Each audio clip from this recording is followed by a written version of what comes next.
Welcome to Illuminating Hope, a podcast of Hope House. In this series, Advocating Justice, the Legal Battle, we dive into the legal battles that shape the fight for domestic violence survivors. In each episode, we bring you powerful conversations with the legal teams, court advocates, and change makers working tirelessly to bring justice, protection, and hope to survivors of domestic violence. From the courthouse to policy changes, from survivors' rights to legal strategies, we uncover the critical role the justice system plays in breaking cycles of abuse. Whether you are a survivor, advocate, or someone passionate about justice, this podcast series will empower and inform you. Justice isn't just about the law. It's about giving survivors a voice, protection, and a future. This is part 2 of our powerful conversation with attorney and professor Mary Kay O'Malley, a respected voice in family law and a dedicated educator shaping the future of justice. In part 1, Mary Kay gave us a look into her journey through law and education and how both worlds intersect, impact families and communities. Today we're picking up right where we left off, diving deeper into the challenges and opportunities in family law, her perspective on systemic change, and the role of advocacy plays in creating safer, more supportive environments for children and families. Can we spend a little time talking about Children's Division and how it works with the family? Does it work with the entire family? Does it work with just part of the family? Can you expand on that? The Children's Division did a good thing, and that was that they came up with this family kind of conferencing where they would call the parents in and they'd also ask for family members because, again, you're not living with the family. So what they're doing out there doesn't necessarily isn't what you may think they're doing or what they're supporting, but the people who live with them, the people who can hold them accountable or live around them, we need their help. You need them to be aware. I mean, it's not about gossip. It's not about trying to share bad information. It's about, again, keep our eye on the ball. It's about protecting a child first and making a family better. A child safety first and an improvement in the family so we don't slide backwards and get back in that same situation. So it's that first. And by bringing in family members, you can help shore up. First of all, they need the support. That's what you're trying to do. You're trying to place them in a situation where they have as much support as possible. For a parent, it's all in how you address the parent. I address parents, and I believe strongly that parents love their children. Having done abuse investigations as long as I did, I'm trying to think if I even ever had one occasion where I thought it was done out of cruelty. Some type of abuse was an act of cruelty. Now, we may see it as cruel, but I mean, was that their intention, or was that what was in their head? And if you did see that, it was almost always, and not always, because I do know of cases where it was the parent, it was almost always mom's boyfriend or dad's girlfriend maybe, but a non-parent to the child. I mean, that's why grandparents, family members are so precious to the raising of children, and because they love those children. Let's talk about how we can improve the legal system. So, of course, one of the things that people need to understand is that the legal system is kind of hard for everybody to understand. One of my biggest complaints about it is how long it takes to get criminal defendants to trial. So sometimes you've lost witnesses, died, or can't be found, or people have their lives that go on. You can't get through this case, and it's now taken 6-7 years. You're still dealing with a case from that long ago. Court system isn't perfect. They need a lot more judges to handle the number of cases. If you look at the appellate, the 2 cases that are appealed the most are criminal and family law. That's going to be appealed cases. Most number of cases filed, both areas. There's a lot of burden, but on the system. Also, then the system's reliant on services as well. And the judges,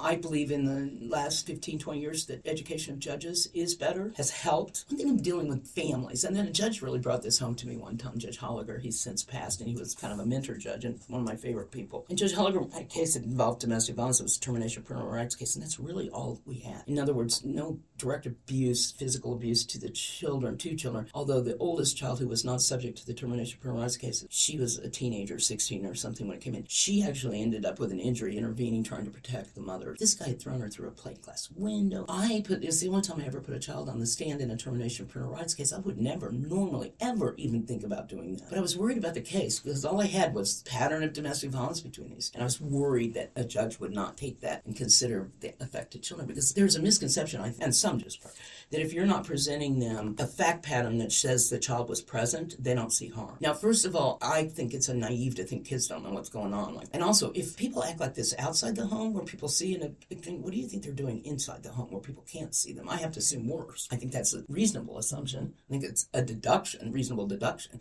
I was in this situation where I was concerned that I wasn't going to get in a direct for termination of parental rights. And that's the death penalty family law. It is considered the second most severe legal penalty under our law, period. Death penalty, termination of parental rights. It's so final, and there's no going back from it, right? And so that is considered the second most serious legal consequence under the law, is to terminate a parent's rights. I think I've shared that having to make hard decisions with them like no other lawyer in the system. After being involved in so many different systems, the family law system and children's division, are there any myths that you would want to clear up about the children's division? When I first got over the prosecuting the juvenile office, I'd hear all this bad talking about the division. And I'd say, first of all, some of what you're saying is not true. Yeah, that just isn't the way it happens. I know I've been through pickups, too many of them to even tell you it occurs. So, for example, in law school, when I was teaching students about who has the civil rules of procedure regarding juvenile court removal of children, it says clearly who can remove a child, and it's a police officer and a doctor. Doctor, if a child is presented to the hospital, or injuries that they can say are the result of abuse, they can put that child inpatient in the hospital and they can hold the child. They'll immediately, within 12 hours, have to contact the juvenile office and let them know that they've got a child that they want to put under protective custody. Typically what they do is they call the hotline, then they tell the division what's going on, and then the division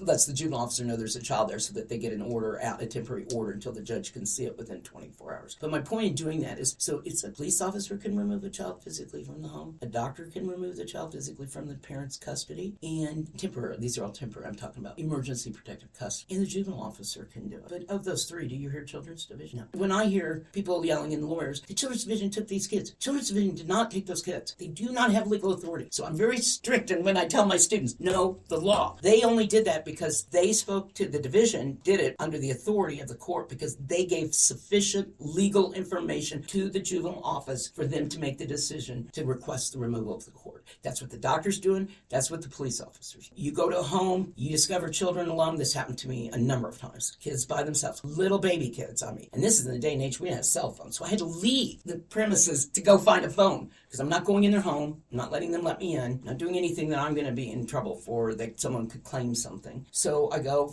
call the police. What I do, I call my supervisor, say, the kids are alone. I got to have a protective custody order. Or the mom's passed out, whatever it might have been. And there was an occasion I could see them passed out on the couch and babies wandering around and answering the door and everything. And then we'd call the court, ask for legal authority. Now, did I go back with the legal authority from the court, get the kids? No. Went back to the home, waited for the police to arrive, and under the authority of the order, the police would remove the children. Children's division workers do not have authority to take kids. The system has safeguards built into it so that you don't have people out in the field just making what might end up being terribly erroneous decisions. There's a lot of safeguards put in place that the facts reach a certain level in order to intervene with that family or intervene with that child. That's really important, that those decisions aren't made lightly, but that they are looked at.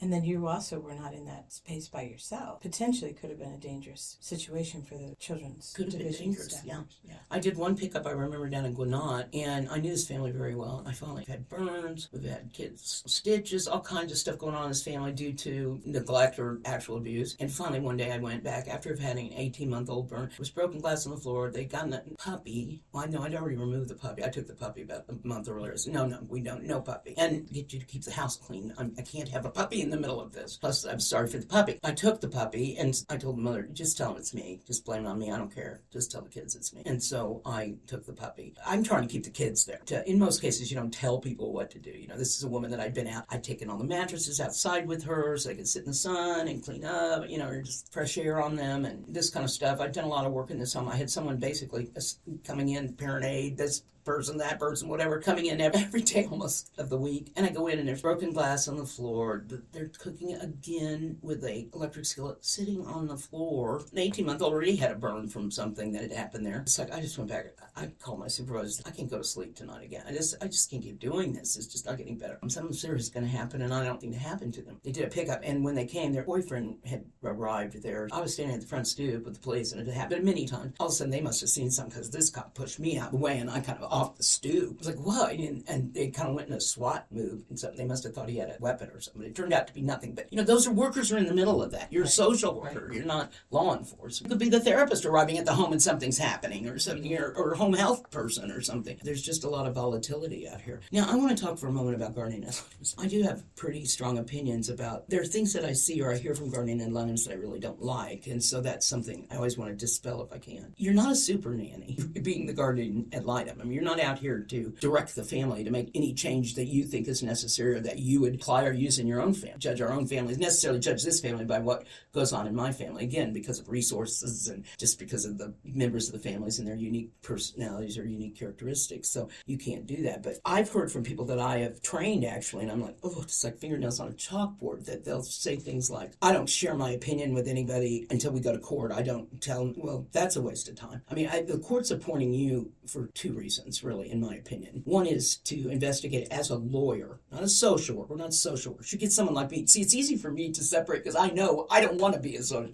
I know what I did as a social worker. I don't want to be that person. I'm now the attorney, so I can kind of catch myself. Go, nope, sit. You're doing that, Mary Kay. I find these, especially young lawyers who haven't had as much experience. Let me tell you, it takes more than training. It takes some life experience as well. Experience your own failure a little bit, and then to accept other people's failures. You see what I'm saying? And not so judgmental or think they know everything. It just takes some maturity to not only see the situation and recognize it or to try to deal with it, also deal with the people. I know that the judge appoints you to investigate it, to bring forth facts to the court that can be put into evidence, and that may be witnesses, say from Hope House if you've been working with them or something like that, to bring that forward to the court, to ensure that the court's getting as much, because more information is always better than less when you have to make a child custody decision or a child protection decision. They need as much of the kind of information they need. They don't need a lot of BS. And that's where the lawyer comes in, has to say, no, it's my job to put in what we put in. And I'm telling you right now, that's not good. But I find they don't seem to know how to look at a statute, look at their case and see what the facts are and know what it is the court needs to know to find under those statutes. You need to know the facts of your case, and if they're not sufficient, then you need to dig further. You need to go further. If your client is saying, you don't just write it off, say, well, we can't do it. I think for guardian ad litems, information is one, but I do think the other second part is they do want us to not mediate, but negotiate. And also see if we can get the parents engaged in the type of services that are going to make for a better, and I don't want to say easy meaning facile, but easy meaning pieces are in place that you could see them and make a decision for that child. You've wasted everybody's time if all you've done is get to court hearing and for 6 months, 9 months, maybe a year, maybe you've been on this case. But you're not telling them anything about what the issues are or what needs to be done. See, I try to get that stuff resolved before we get to court so we can finish, because keeping it in limbo is not helpful, especially for victims. The batterer will use the system. That's part of the pattern of abuse that we could say. It's as much as hitting them or calling them names or anything else, is to use the system, oftentimes threaten the system against them. And we know too, this is why the education is important for lawyers, people acting as guardian ad litems. We know also that batterers can also come across looking better because they have psychologically and emotionally crippled the other parent with insecurity, with everything, fright, fear, just everything, that survival, whatever level that you are dealing with that person, that parent, victim, they have done that to them. They look better, more reasonable. See, I was the reason. I remember I learned, this is all learning. I was a prosecutor at juvenile court, and I remember asking the clinical director from Hope House, because she was at court one day and she was not related to me. It was not on a case. I came out, I said, hello, I recognize this is Rita, and I recognized her. And I said, Rita, can I talk to you for a few minutes when you're gone? And I said, I just need to understand something. I don't understand why some of these women who are victims of domestic violence are some of the most aggressive clients. Why are they like that? Because in my perception, they'd be meek, mild, beaten down, probably, and there are women like that. And you do see that. But then you see the other. And that's the first really full-blown understanding I had about trauma. You see, I saw it as that you'd react one way, and really there's many ways that trauma plays out and how it affects your behavior. Mm-hmm. So she's the first one that helped me understand that even though they may be coming at me aggressively, that doesn't mean that they are less of a victim of domestic violence. She taught me a lot about that. You have to have your mind open to want to learn it and do a better job and to understand. Call people, collaborate. When you have a case, say, can I run this by you? Just tell me what you think. This is what I'm thinking. Either with lawyers, with professionals that say, if I knew Rita personally, I'd call her up next week and say, Rita, talk to me about this when I teach the guardian ad litem workshop. The first thing I usually start out saying is, if you don't question, who are you to make a recommendation or say what's in the best interest of this child that you really have only known this short period of time or only under these unusual parameters, who am I to say? If you don't have the humility to understand, when I say that, I don't mean I go out, oh God, who am I? And I'm so ineffective. I mean, I just have two beliefs at my core. One is that I don't have all the answers in that I am not a savior in this situation. I can help and I can make it better and I can feel good about what I did. But I mean, I just need to have it clear in my soul. And I think the other thing I have to clear in my mind and my soul is that I don't love them like their parents do, like their family does. I may care about them. I may get them. In my caseload, I think you go to every worker and say, who are your favorite kids in your caseload? And they'd be able to tell you. I don't know. There's something that strikes you. I had a family group of 3 one time. They were all cute, but there was something about that oldest child. She was a 3-year-old. I just loved her. I loved her. I couldn't wait to see her. I mean, that was her visits that I really was like, oh, good, I get to see them today, and all this. I don't know. And I always would have several that would be like that. And usually out of a big family group, too. I had a little boy in a family group of 5, I remember. And when we did his Thursday's Child filming, I'll never forget, he tried to put the cameraman, he got bothered by the cameraman over at Children's Place following him around. So he turned to me and goes, you go time out. That kid was one of my favorites before that, but he definitely became my favorite after that. I thought, oh, good for you putting an adult in time out. That's the best. And I also like the kids that were kind of the biggest paper issues. I'd only have them for a short while, right? But I love their life force. I just love that life force of being themselves. And by God, no matter what, I don't know. It's just kind of admirable to me in my mind. But you always had those kind of favorites. And so you're a human being is what I'm trying to say. So you just have to check those things. About loving the child, I can care about them, but I don't love them. They're not my children. They are these people's children. And I have to remember that. I also did a book club every year in my guardian ad litem workshop in the last 5 or 8 years, and I had them read The Glass Castle. And then I had them take the 4 children that are in The Glass Castle and do the ACEs quiz with each of them. The reason why, one, I wanted them to use a tool to look at, situations that she was describing, blah, blah, blah. That book is one of my favorite books of all time because she writes it with no judgment against her parents. It just is what it is, And so you're sitting there going, oh, Paul, but here she's an adult writing it and not doing that. It's an incredible writing skill, I think, that she could write a personal memoir, but not insert judgment into it on any level. But for kids, and why did some kids come out of the same place successful and others not? So I wanted them thinking about those kinds of things because those are just things that you work with or you think of, because you may have a group of 4 and you're trying to make a decision. In the same custody decision, that you're not making the decision, you're making a recommendation, you're formulating a recommendation, you're leading, you're seeing where your facts are guiding you and sending you. Then some courts don't want a recommendation, some courts do. Our standards, the Missouri Supreme Court guardian ad litem standards indicate we have to have a recommendation to the court. Many judges don't want them. They just want the facts that you bring to them or whatever's going on, or you questioning people, and then they can see what it is. Or you'd make a statement at the end like all lawyers and say what you'd like. Guardian ad litems, just like all lawyers, are limited to what they can say in court as to the evidence that's been put forth. So I can't bring in evidence that didn't come into court as part of my reasoning and put that in front of the judge.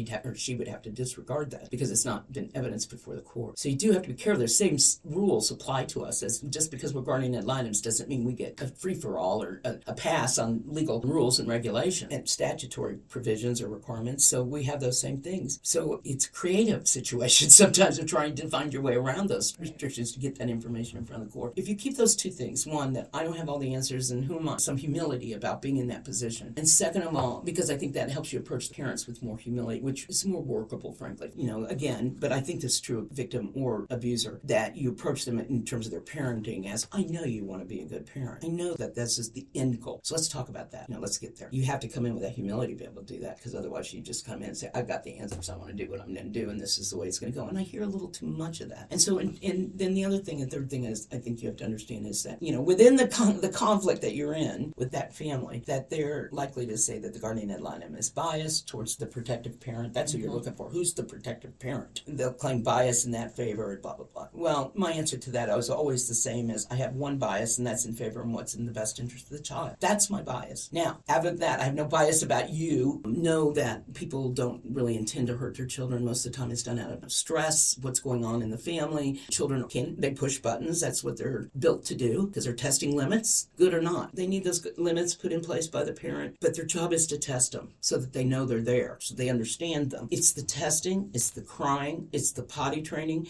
it's all of that adds all of the stress on the parents who may be working working 2 and 3 jobs, or being able to find a job and having a lot of financial issues, moving place and place, and no stability. I don't know the chaos that can happen in your life, and which most of us would readily say, I can't live like that. I couldn't live with that chaos, not knowing where I'm going home at night and not knowing where my job is or where my paycheck's going to come or the food is going to be. We just have to have the empathy and the understanding that were we in that position, and thank God we're not, going forward, that there are remedies and that people have to take responsibility. I'm not talking about not taking responsibility. I'm talking about from the point of a guardian ad litem coming in to assess and look at a family. There was an incident about 2 years ago, I think in January, where he went over to his girlfriend's house and he was insisting on seeing the baby. He wanted to see his baby, his newborn, I think 2-month-old or something. And it was 10 o'clock or 10:30 at night. He was insisting on coming in, and she didn't want him to, and she said no, but he came over anyway. And then he got in an argument, and he threw a vacuum sweeper or something at the door and broke the door, and I think he wiped glass off a counter and just blah blah blah.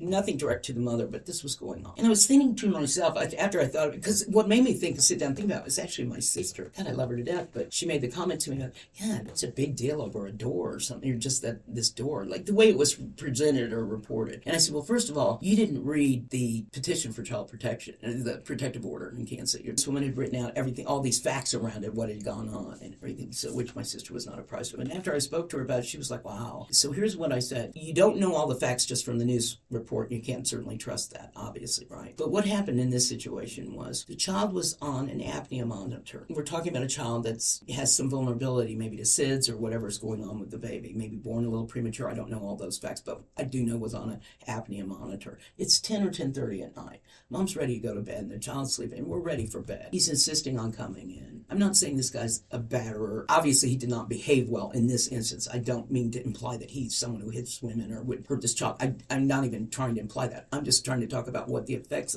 of an incident would be on an infant that we in the past would have ignored. And that is, I started thinking about my little dog. My little dog is a 10-pound dog, 8-pound dog. And I thought, if that 8-pound dog was lying next to me asleep and this happened, what do you think that dog would do? That dog would be up, alarmed, scared to death, and run under something or run out of the room, right? And I thought, why would I think that baby would not be having a reaction to the noise and the sound and the fear that's emanating out of the mother or whatever's going on at the moment? Why would I think that didn't impact? Now we know, we have the science behind it. We have the studies by the doctors and we have the statements. And it just common sense tells me that. So a lot of this work, as I've always told people, is common sense. But I will tell you, there is no more rewarding work than representing children in court and also representing parents, good parents who are trying their best and yet may have failed or slipped or been in a situation beyond their control, and just knowing that you had some part in making that better. You may not remember it, but they do. It's like when you go in to see your doctor, to my dad's office in summers, during school, and I put the wrong file one time on the door. I learned this quickly. But it's funny how these little life lessons, then I'm 20, not thinking about what I'm going to do other than be in the theater. And I'm like, fast forward now, I'm, however old I am, and I'm talking to you saying this, how these little things applied as I went through my life. So I put the wrong thing on the door. So he walks and goes, hey, how's the pregnancy going, to a 78-year-old woman, right? So it comes to me and says, okay, we got to be careful about it. It's not that I'm embarrassed. I don't want them to think that I don't know them, that they're seeing their doctor in this very personal situation here and relationship, and we don't know them. And so that's always stuck with me. As lawyers, we're their lawyer. So they think we would, of course, we'd always remember them. Of course, we'd know everything, but they're one of 500. We might have had the clients in that year. How has Hope House been a good resource for you and guardian ad litems in general? See, I love Hope House because I've learned so much from you all, and it's been such a resource. And they were good resources for us, me too, in the clinic. Like, for example, when I had a family who wasn't working with Hope House, but they didn't speak English. You guys had an interpreter, and you were generous enough to allow us to use that interpreter just to assist us get through the main case. Then we go to court. The court has to provide it. Interpreter, but up until then you don't have one. And again, if you're a guardian and working with a family doesn't have it, I don't speak Spanish or I don't speak Vietnamese or whatever, what am I going to do? And there's no resources for us out. They just appoint you. There's some cases I see some people earn money on it. I lost money. And I think most lawyers would say they lose money on being a guardian ad litem. You don't do it for that reason. You do it because you believe in it and believe that you have the skills and the quality to work these situations out, the legal system better for children. If you have the respect of the judge, that makes a huge difference too. And I think typically you do, because I think the courts appoint your guardians ad litem because based on who they trust and what they, maybe the type of case. This is a real experienced one. Here's a newer one. This doesn't, sexual abuse allegations or head trauma or something. It's going to be a lot of medical evidence or something you don't know about. Don't think being a guardian ad litem is something you do as a full-time job unless you work at CASA or some organization like that. You actually use as a part of your practice generally, and it's not the money-making part of your practice for most people, and that's not why you do it. I have students who think, I just want to go out and represent children. I say, well, good. That's going to be hard to cobble together a full-blown practice out of that. I guess, too, I think you always run the risk of, like, say I had a student one time that said, I only want to represent victims in domestic violence. I get it. I would, too. But the judge made a comment on her panel. Judge that was on the panel that day said, you know what? You shouldn't do that because judges are going to see you as being biased. You're going to get the reputation of only understanding or representing one side. Totally agree with that because you can get myopic. I'd also recommend having a relationship with Hope House because it has helped my future clients. It may be about this client, but by getting to know those professionals and working with them, then like I said, you might be able to reach out and say, here's an instance where I need assistance from you. It didn't even have anything to do with child protection. It was just simply some interpreter services. Well, I can tell your passion for sure for social justice, and I certainly am one that appreciates that, being a survivor of domestic violence. So thank you so much for your service to our community, and Hope House loves to collaborate. Thank you so much for coming on today. I appreciate it. Thanks for having me.